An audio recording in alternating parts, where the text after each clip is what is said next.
கர்த்தருடைய பரிசுத்த நாமத்திற்கு ஸ்தோத்திரம் உண்டாவதாக. கர்த்தராகிய இயேசு கிறிஸ்துவின் நாமத்தில் உங்களுக்கு கிருபையும் சமாதானமும் உண்டாவதாக. இந்த நாளுக்குரிய தியானத்திற்கான தேவ வார்த்தை எரேமியா அதிகாரம் 16 வசனம் 20.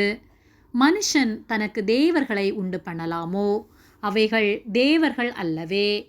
பிரியமானவர்களே, நாம் ஆராதிக்கிற நம் தேவனாகிய கர்த்தர் ஒருவரே கர்த்தர். அவரை அல்லாமல் வேறு தேவன் இல்லை. அவருடைய பிள்ளைகளாகிய நாம் எந்த சூழ்நிலைகளிலும் அந்நிய தேவர்களை அல்லது நம்முடைய கையினால் எதையாவது உண்டு பண்ணி அதை தெய்வம் என்று வணங்காதபடிக்கு எச்சரிக்கை உள்ளவர்களாக இருக்க வேண்டும். எரேமியா 16:20 மனுஷன் தனக்கு தேவர்களை உண்டு பண்ணலாமோ? அவைகள் தேவர்கள் அல்லவே என்று சொல்லப்பட்டுள்ளது. தேவன் மனிதனை உண்டு பண்ணினார். ஆனால் மனிதர்கள் என்று தேவனை உண்டாக்கலாம், தன்னால் முடியாதது ஒன்றும் இல்லை என்று விக்கிரகங்களை தன் கையினால் வார்த்து அதுதான் கடவுள் என்று வணங்கி கொண்டிருக்கின்றான். எவ்வளவு புத்தியீனமாய் மனிதன் வாழ்ந்து கொண்டிருக்கிறான். எகிப்திலே அடிமைகளாயிருந்த இஸ்ரவேலர்களை விடுவிக்கும்படியாக மோசேயை கர்த்தர் எகிப்திற்கு அனுப்பி அநேக அற்புதங்களை கர்த்தர் செய்து எகிப்திலிருந்து ஜனங்களை வெளியே கொண்டு வந்தார். அவர்கள் பிரயாணமாய் கானான் தேசத்திற்கு போகும்போது மோசே கர்த்தரை தரிசிக்கும்படியாக கர்த்தரிடத்திலிருந்து அவருடைய வார்த்தைகளை, அவர் கட்டளைகளை பெற்று வரும்படியாக சீனாய் மலைக்கேறினார். அவர் வர தாமதமான போது ஜனங்களோ மோசேக்கு என்ன ஆனதோ என்று சொல்லி அவர்கள் ஆரோனை கொண்டு கன்றுக்குட்டியை வார்த்து அதை வணங்க தொடங்கினார்கள். கர்த்தர் இதை பார்த்து வருந்தினார். யாத்ராகமம் 32:35 ஆரோன் செய்த கன்றுக்குட்டியை ஜனங்கள் செய்வித்ததின் நிமித்தம் கர்த்தர் அவர்களை உபாதித்தார் என்று சொல்லப்பட்டுள்ளது. சாலோமோன் அந்நிய பெண்களை திருமணம் செய்து கர்த்தரை மறந்து அந்நிய தெய்வங்களை வார்த்து வாழ்ந்ததின் நிமித்தமாய் அவனுடைய காலத்திற்கு பிறகு அவனுடைய குமாரன் இஸ்ரவேலை ஆளுகை செய்யும்போது சமஸ்த இஸ்ரவேல் இரண்டாக பிரிக்கப்பட்டது.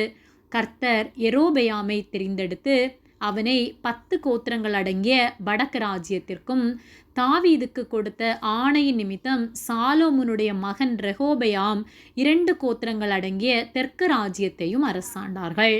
யெரொபெயாம் பராக்கிரமசாலியும் காரிய சமர்த்தனுமாயிருந்தான்.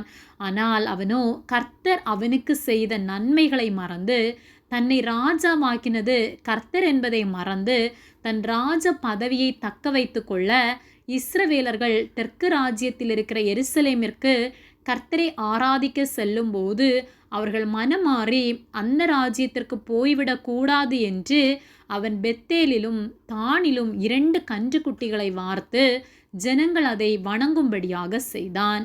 அது நிமித்தமாய் அவனுடைய சந்ததி முழுவதும் அழிக்கப்பட்டது.